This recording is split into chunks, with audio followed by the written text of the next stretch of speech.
Welcome to Alcatraz, a federal penitentiary from 1934 to 1963, housing some of the most notorious criminals of that time, including Al Capone, who we're going to read on. I visited Alcatraz before the lady hit, so it was safe at the time, FYI.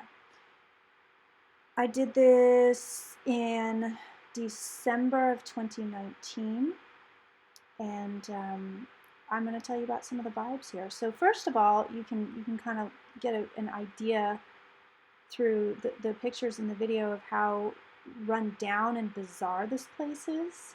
It's very strange, and I will tell you this, the vibes are very, very strange. I wasn't in love with them. Of course, it's a prison, so I don't think they're going to have good vibes. And then, previous to that, it was stolen from the Native Americans, and they actually ended up reoccupying it, as you can see in a couple of photos. They came in and occupied it for quite some time, actually. And now it is a tourist destination. And to be honest, there's something very odd about the vibes here. There's something very odd about people coming to see like a torture chamber, because that's essentially what it is, I've been there twice. This is my second visit there. I went years ago with my friend. We were same deal, we just wanted to check it out. We'd never been there, we live in the Bay Area. We thought, oh, we should check it out. And it was weird. I actually had a panic attack in there. We went into the commissary, and I don't know, man, it was just too wiggy. It was too weird. I ended up having to leave the building because the energy was so bad. That didn't happen this time. But I went in with a big, veil of protection over myself this particular time, because it was so, I knew it was going to be gnarly. And I ended up reading on it deliberately, rather than accidentally. When I was with my friend, it was an accidental read. So we're gonna go into some of the cells in a minute here. I will say the plants there are beautiful. The plants there are absolutely gorgeous, and the landscaping is really pretty. And I don't know, some of that stuff looked really old, so I'm wondering if it was there for years upon years. Here is one of the cell blocks, and it just reeks of misery. It completely reeks of misery. This was creepy. Check out the light. They were locking people in solitary confinement, as like, oh, you want to get in, kind of like a joke, like, oh, we're going to lock you in. I was not interested. I was not interested. There's something about this whole place that just smacks of torture, actual torture. People were tortured here. People were murdered here. It's not happy vibey place. You know what I mean? I mean, I don't think I've ever actually visited a prison. Well, once or twice bailing someone out, but Auntie's had an interesting life, y'all. But this was just soul crushing. The vibes here were soul crushing. They were absolutely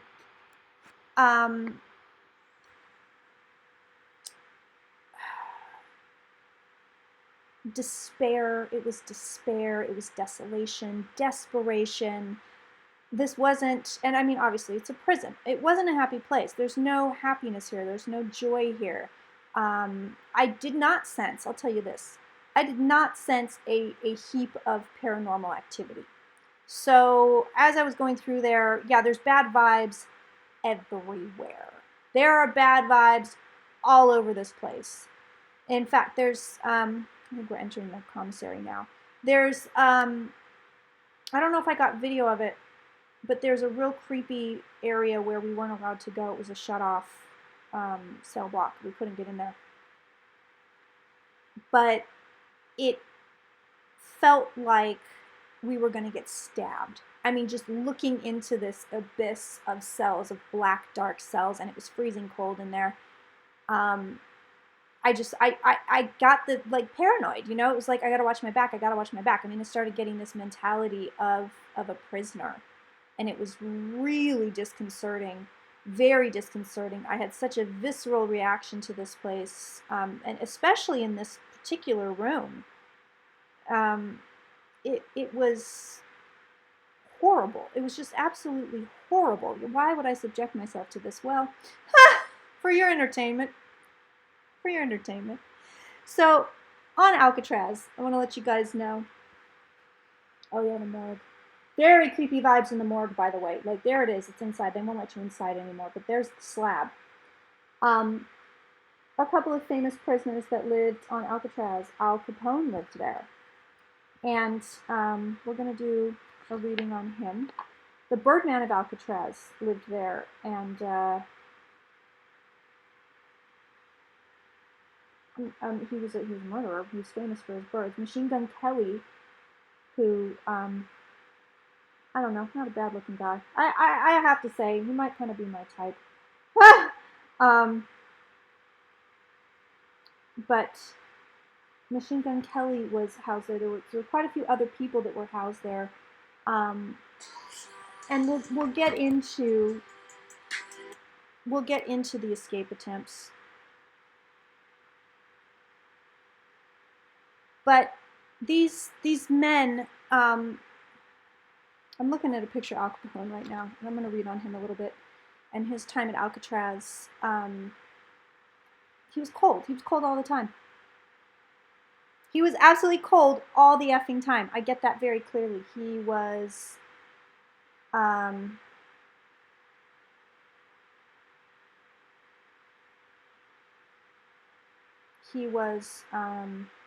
freezing. This man was never warm. He was like, it's never warm. It was never warm there. And he was irritated. This guy was irritated. He was irritated a lot of the time here. I get that very clearly.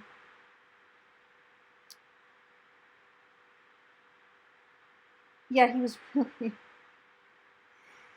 really irritated. And I think he thought, you know, I'm gonna kind of buy my way, or I'm going to I'll have it cushy. And these people were dicks. The guards were dicks. He's showing me the guards were terrible. He didn't get any celebrity treatment, and I think he expected it, so he was pretty pissed about that.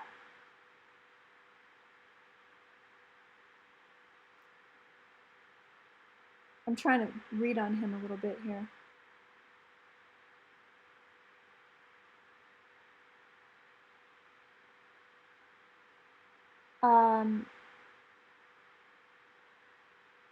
And Capone had syphilis, by the way, which I'm not picking up. I'm not picking any sickness or any illness. I'm not picking that up. Not to say they didn't have it, but I'm just saying that that's not what comes through. What comes through the most on him from his time at Alcatraz is absolute, complete and utter irritation,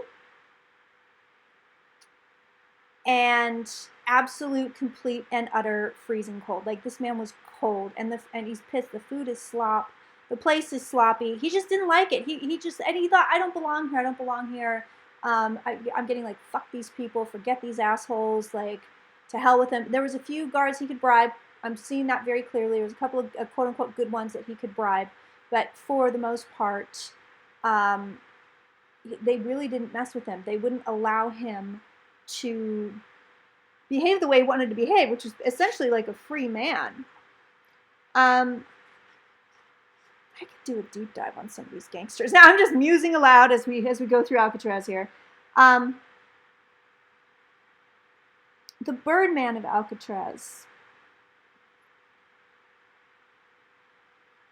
I'm looking at this guy. I don't know if there's anything on him. Oh, this man had a rough life. Yeah, this man had a rough life. He was, was beaten or molested as a kid, so it goes back into childhood. And he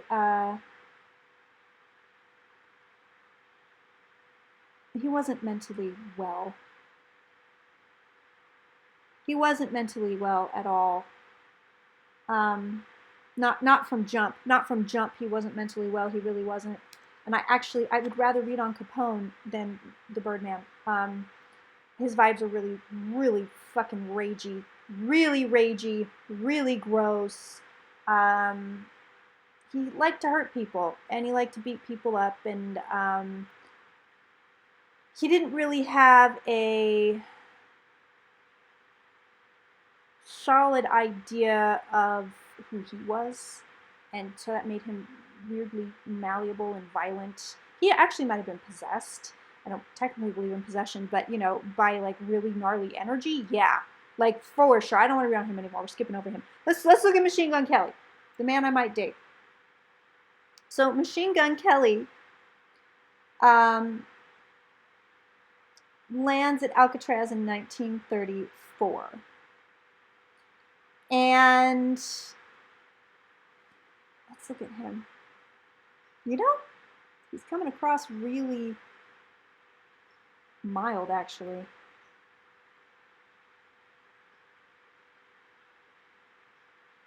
Really mild.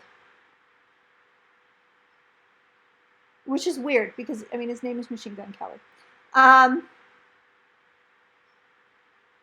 Yeah, you know what?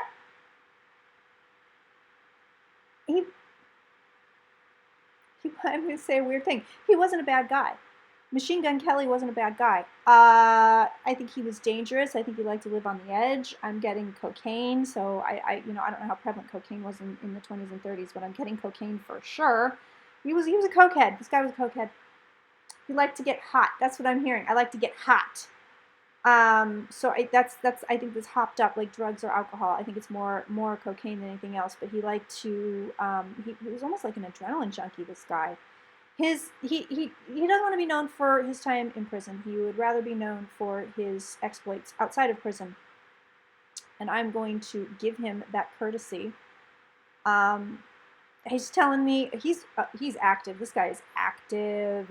He's telling me that place was a shithole. They're all shitholes. I think he might be hitting on me a little bit, so that'll learn me to say that a dead guy's cute. I don't know, the picture I'm looking at here looks kind of cute, to be honest, I have to say. But yeah, you know what? He liked living the high life, and he was into it. He was into the high that it gave him. He was chasing a high. This man was chasing a high. He was not chasing money. He was chasing a high. And he liked being a big shot. He liked being a badass. He was very, very much in that. But I don't find him to be a violent person. Capone. Jump back over to Capone. Capone could lose his temper. But was he inherently violent? No. Now, the Birdman, inherent violence, really nasty energy, fucked up shit. I don't want to mess with it. Capone, however, was not in any way, shape, or form like a murderous. Like, he wasn't a sociopath. Like, the Birdman was a sociopath, which is weird. But he was. I mean, you know, I don't care how many fucking birds he had. He was a sociopath. Capone would lose his temper. Capone had no problem ordering people to die. And he kind of had a philosophy that, like, well, if you're in the game, like, this is how it works. You know, this is what we do. So if you don't want this to happen to you, then don't be in the game. Essentially, is what he's given me here. Then don't be in the game if you don't like it. Machine Gun Kelly, you know, he just liked women. Straight as an arrow, by the way, this guy. Birdman, not so much. Capone, I'm pretty sure.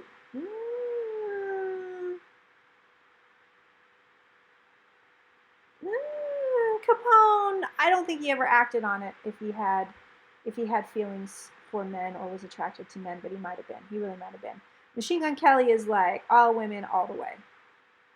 Ugh, God, that energy's disgusting. Fuck off, buddy. Sorry, I'm not reading on that guy anymore. I'm not going to mention his name because it's just fucking ridiculous. Yeah, Machine Gun Kelly, he's cute. I'm telling you, he was charming. He was passionate. This guy, he was. I don't think he wanted to hurt people. I think he probably would hurt people, but I don't think he wanted to hurt people. You know what I mean? Like some of these guys want to hurt people, but I don't think he was one of them. I definitely don't think he was one of them. As far as the escape attempts, they have, the very famous escape attempt where they didn't catch them. They disappeared. It looks like all but one drowned. That's what I'm picking up. All but one drowned. One guy, I think, might have made it or got very close to making it. I'm looking because it's 3 guys, right? One guy almost made it. He almost made it or he made it. One guy. The rest drowned. The other 2 drowned for sure. And I don't remember. I do not remember.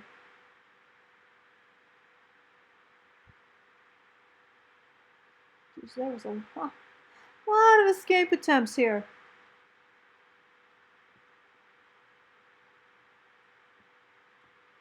They didn't deserve their treatment. A lot of these people didn't deserve the treatment they got. I'll tell you that right now.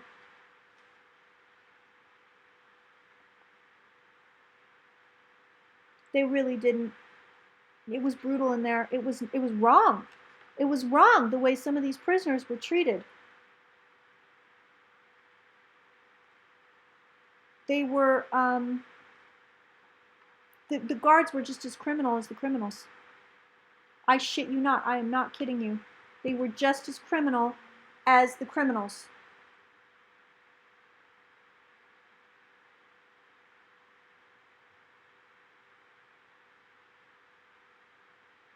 Yeah.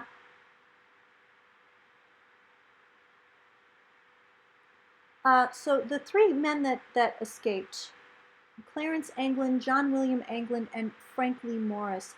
It looks like out of the 2 brothers, I think John William survived or got farther than the other 2. It is officially assumed all 3 perished. No, one of them got away, and I think it was one of the brothers. I'm telling you, they got close. They either got on land or got close to land, but one of them almost got away.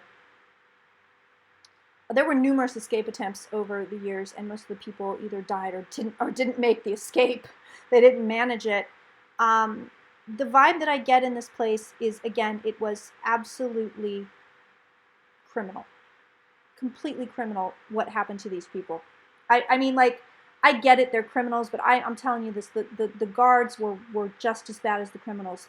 They assaulted these men, they raped these men, tortured. I see so much torture in this place. I see so much torture in this place.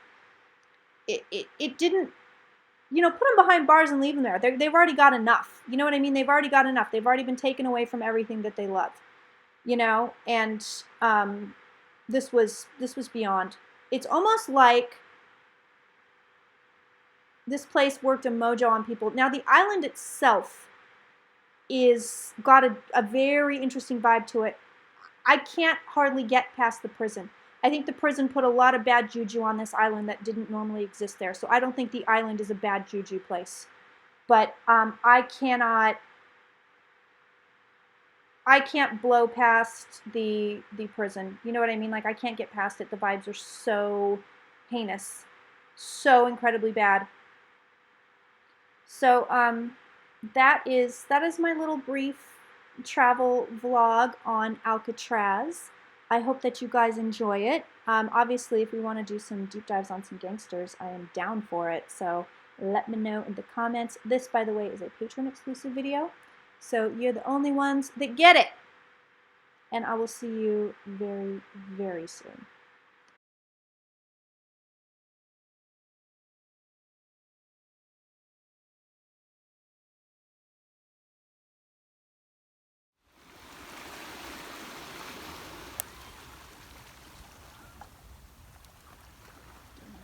Pan here. We should get to the dock.